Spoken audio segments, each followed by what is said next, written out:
You're scrolling through your phone. It's late. You should be sleeping. But instead, you're on TikTok or Instagram or whatever platform is rotting your brain this week. And you see it. Someone your age, maybe a little younger. They're holding a brand new designer bag, or they're unboxing the latest iPhone, or they're showing off a haul from Sephora or Lululemon or wherever. And you think, good for them. They're living their best life. Then you look at your own life. You look at your bank account. You look at your credit card statement from last month, and you see the same thing, the DoorDash charges, the Amazon packages, the little treats you bought yourself because you deserved them, because work was hard, because the world is stressful, because, honestly, what's the point of saving anyway? You'll never afford a house. You'll never afford a condo. You might never afford to move out of your apartment or out of your parents' basement. So why bother? Why not just enjoy today? Why not just have the little things that make you feel better even for a moment? If this sounds like you, you are not alone. You are not broken. You are not bad with money. You are a victim of something much bigger. It's called doom spending, and it's not a character flaw. It's a psychological response to a system that has told your generation, loud and clear, that the traditional markers of success are no longer available to you. My name is James, and I spend way too much time thinking about the psychological and economic forces that drive young people to spend money they don't have on things they don't need. If you're someone who knows you should be saving, but finds yourself buying treats, just to feel better about a future that looks bleak, make sure to hit the subscribe button and give this video a thumbs up if this helps you out. Most people think investing is about having a lot of money. The truth, it's about what you keep. And right now, an entire generation is being conditioned to keep nothing. I'm building a community at the Frugal Investor newsletter where we strip away the hype and focus on high-impact, low-cost wealth building. Get your copy, the 15-day blueprint for wealth and financial autonomy, and join a group of like-minded investors who prioritize long-term gains over short-term trends. Link is in the description.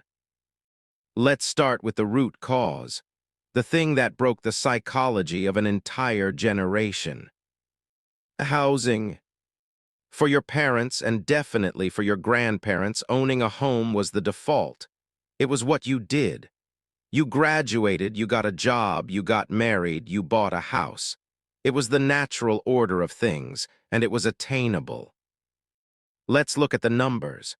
According to data from the Federal Reserve and the Census Bureau in 1980, the median home price in the United States was about $64,000.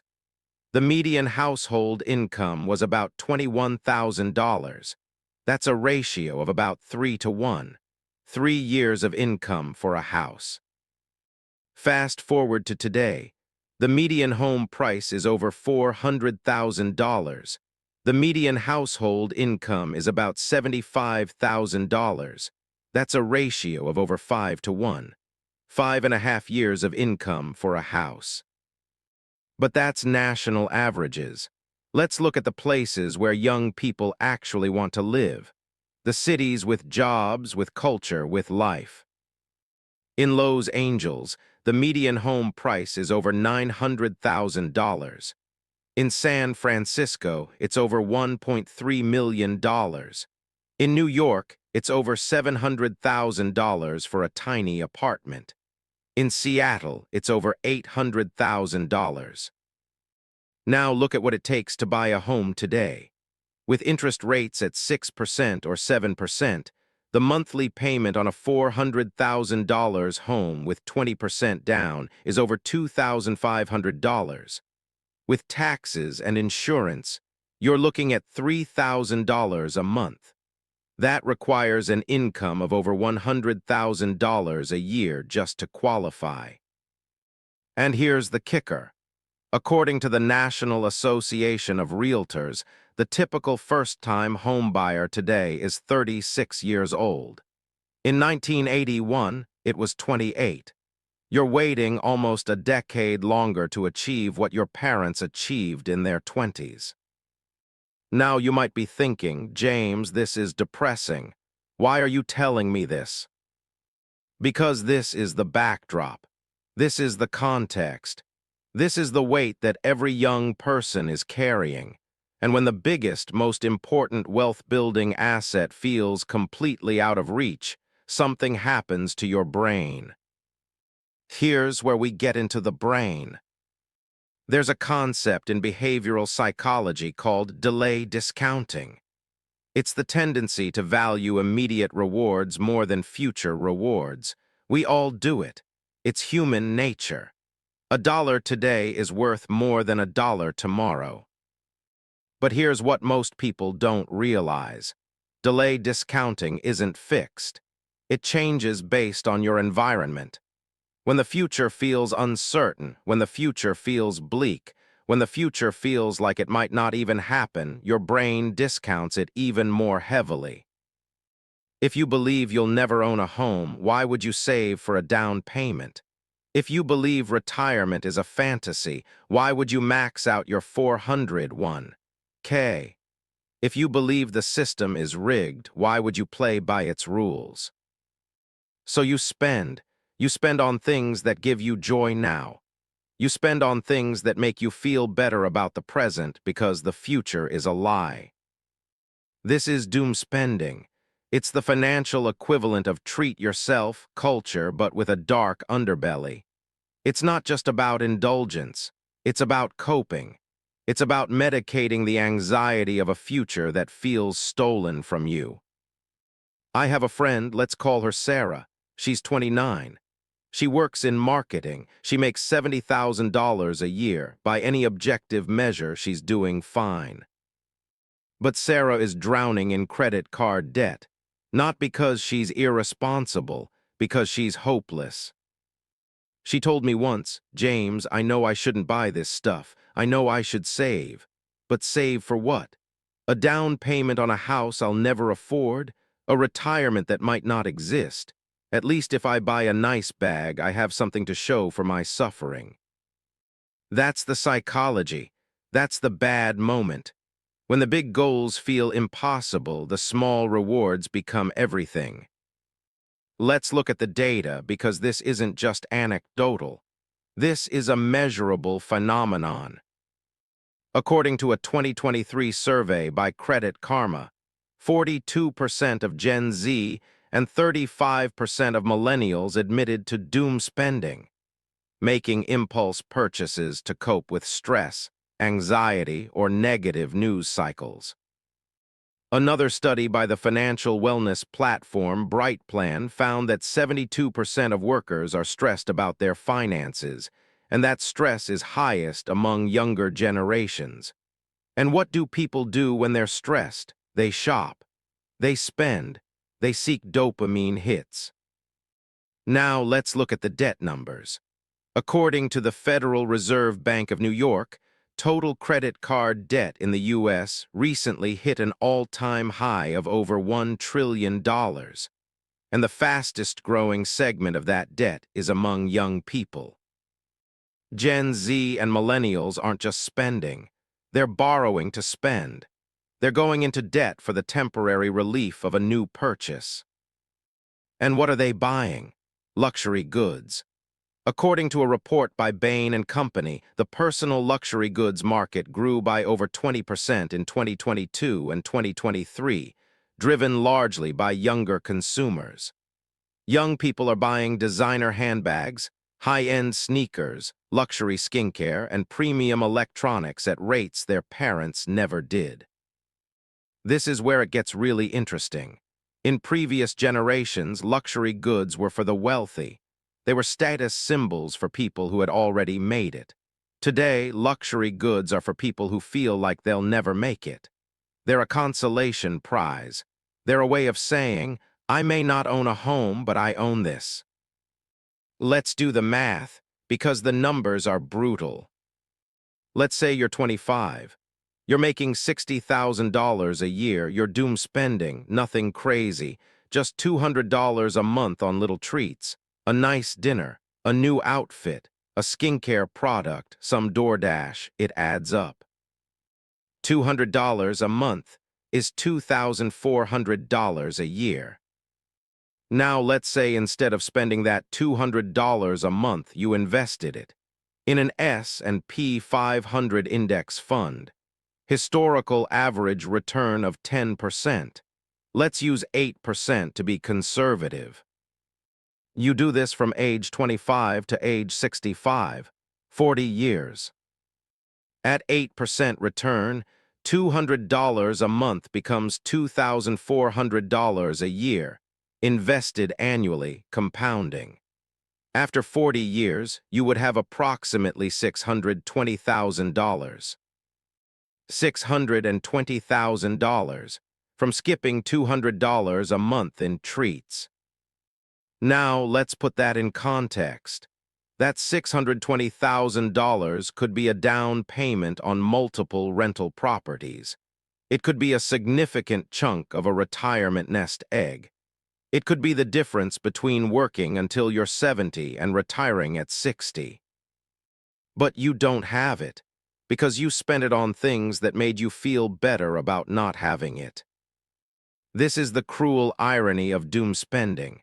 The very act of coping with the impossibility of wealth makes wealth even more impossible. You're trapped in a feedback loop. The system makes you hopeless, so you spend. Your spending keeps you broke, so you stay hopeless. Round and round. Now let's talk about the thing that makes this all worse. The thing that turns doom spending from a personal coping mechanism into a generational epidemic. Social media. You're not just buying things to make yourself feel better. You're buying things to perform for others. You're buying things to signal that you're okay. You're buying things to participate in a culture that values appearances over substance. Think about the platforms, Instagram, TikTok. They're built for display, they're built for showing off. And what do people show off? Their purchases, their hauls, their unboxings. Their Get Ready With Me videos featuring dozens of products. You're constantly bombarded with images of people your age who seem to have it all. They have the clothes, they have the bags, they have the skincare, they have the perfectly curated lives. And you feel like you're falling behind. Not in wealth, in consumption. You feel like you need to keep up, not with the Joneses, but with the influencers. According to a study by the American Psychological Association, social media use is linked to higher levels of anxiety and depression, particularly among young people. And one of the drivers is social comparison, the tendency to compare your life to the curated highlight reels of others. You see someone with a new designer bag. You feel inadequate. You buy a bag to feel adequate. You post it. Someone else sees it. They feel inadequate. They buy a bag. Round and round. It's a doom loop of consumption, and it's funded by credit cards. Let me tell you a story about two friends. We'll call them Alex and Jordan. Alex and Jordan are both 28. Both work in similar jobs, making about $70,000 a year. Both live in expensive cities. Both feel the housing market is hopeless. Alex doom spends. Alex sees the news about housing prices, feels a wave of despair, and opens the shopping app. Alex buys the new sneakers. Alex orders the delivery. Alex takes the trips. Alex's credit card balance is $15,000 and growing. Alex's 401k has $5,000 in it. Jordan feels the same despair. Jordan also wants the treats, but Jordan has done the math. Jordan realizes that the treats are a trap. Jordan cuts back, not completely. Jordan still has a life, but Jordan cuts the doom spending in half. Jordan puts the difference into a brokerage account. Jordan buys index funds. Jordan watches them grow. Now let's fast forward 20 years. Alex is 48, still renting. still doom spending, still in debt, still feels hopeless but now with less time to fix it.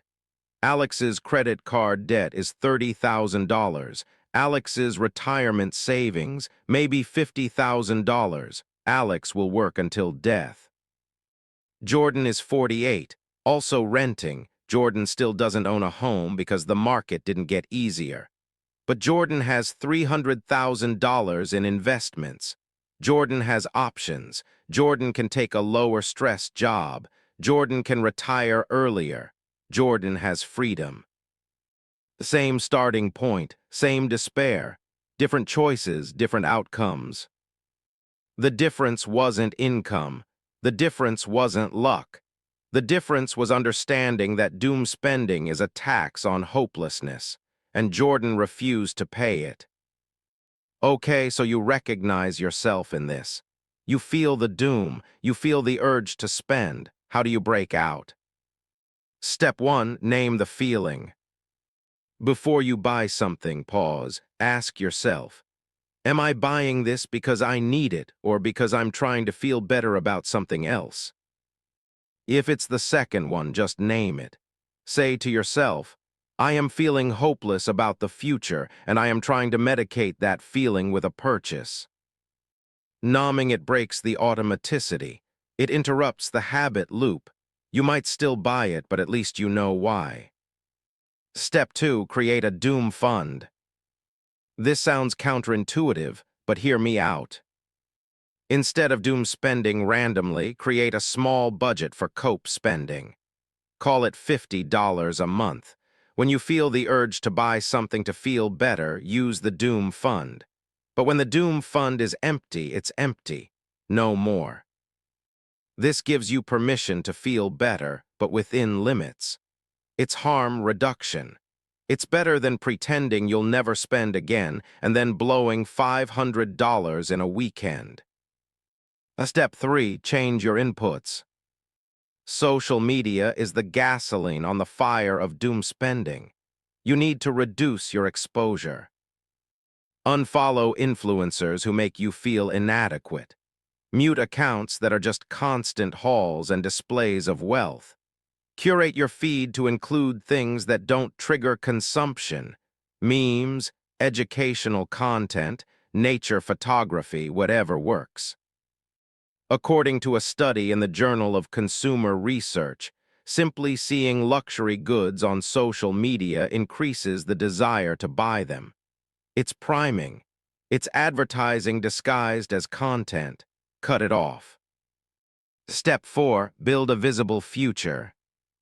The reason doom spending feels good is that the future feels invisible. You can't see your retirement account. You can't touch your down payment savings. They're just numbers on a screen. So make them visible. Create a vision board for your future. Not a cheesy one with magazine cutouts, but a real one. A picture of a house you might want. A picture of a place you might want to retire. A picture of financial freedom. When you're tempted to doom spend, look at the board. Remind yourself what you're actually saving for. Make the future feel real. Step 5, invest in things that can't be taken. Here's a mindset shift. Instead of buying things that lose value, buy things that gain value. A designer bag loses value the moment you buy it. An index fund gains value over time. A vacation is a memory. A rental property is an asset. Start thinking of your money as seeds, not fruits. Don't eat the seeds, plant them. This is where it gets really interesting. The system is designed to encourage doom spending. Think about who benefits when you spend money you don't have on things you don't need. Credit card companies benefit. They charge interest. They love when you carry a balance. Luxury goods companies benefit. They sell you status symbols at 10x the cost of production. Social media platforms benefit. They sell ads to those companies, and they keep you engaged by showing you things you can't afford. The housing market? The housing market doesn't care if you're spending. In fact, the housing market benefits when you're broke because it keeps demand high among those who can afford it, and it keeps you renting, which is profitable for landlords. You're not just fighting your own impulses. You're fighting a multi-trillion-dollar machine designed to extract your money and your hope. But here's the thing. Understanding that is empowering, because once you see the machine, you can choose not to be a cog. The final piece is identity. You have to stop thinking of yourself as a consumer and start thinking of yourself as an owner. Consumers buy things, owners buy assets. Consumers fund the system, owners benefit from the system. When you buy a share of stock, you own a tiny piece of a company. When you buy a luxury bag, you own a liability. When you buy an index fund, you own a slice of the entire economy. When you buy DoorDash, you own indigestion. The wealthy get wealthier by owning things. They own companies that sell to consumers. They own real estate that rents to consumers. They own stocks that pay dividends from consumer spending. You've been trained to be a consumer. It's time to start being an owner. Does that mean you can never buy anything nice? Of course not. Life is for living, but it means you need to be intentional. It means you need to ask with every purchase, is this making me richer or poorer? Is this feeding the machine or making me part of it? Look, I know this is heavy. I know it's easy to feel like the game is rigged because it is. The housing market is brutal. The cost of living is brutal. The future feels uncertain. But here's the thing. The game being rigged doesn't mean you have to lose. It just means you have to play differently. You can't control housing prices. You can't control interest rates. You can't control the economy. But you can control what you spend. You can control whether you borrow. You can control whether you invest. You can control whether you let despair drive your decisions. The people who build wealth in a rigged system aren't the ones who earn the most. They're the ones who refuse to participate in their own exploitation. They're the ones who look at the doom loop and say, "Not me, not today." You can be one of them. It starts with one decision, one less delivery order, one less impulse buy, one more dollar invested. The future may be uncertain, but it's still coming, and you get to decide whether you show up to it with a closet full of things you don't need or a portfolio that gives you freedom. Doom spending is real. It's rational. It's a logical response to an illogical world. But it's also a trap. It's the path of least resistance. It's the easy choice, and easy choices lead to hard lives. The hard choice, the choice to save, to invest, to delay gratification, leads to an easier life later. It leads to options. It leads to freedom. You deserve to feel better. You deserve to have nice things. But you also deserve a future. You deserve a retirement. You deserve the possibility of owning a home, even if it feels far away. Don't let the system steal your future by convincing you it doesn't exist. Don't let hopelessness become a self-fulfilling prophecy. The next time you feel the urge to doom spend, pause, take a breath, ask yourself, am I buying this or am I buying my freedom? Choose freedom. I really hope this video brought you some value today. If it did, comment more down below. I'm reading through those to decide what topics to cover next, so definitely let me know if you want more of this. My name is James. Stop doom spending, start building, and I'll see you in the next one.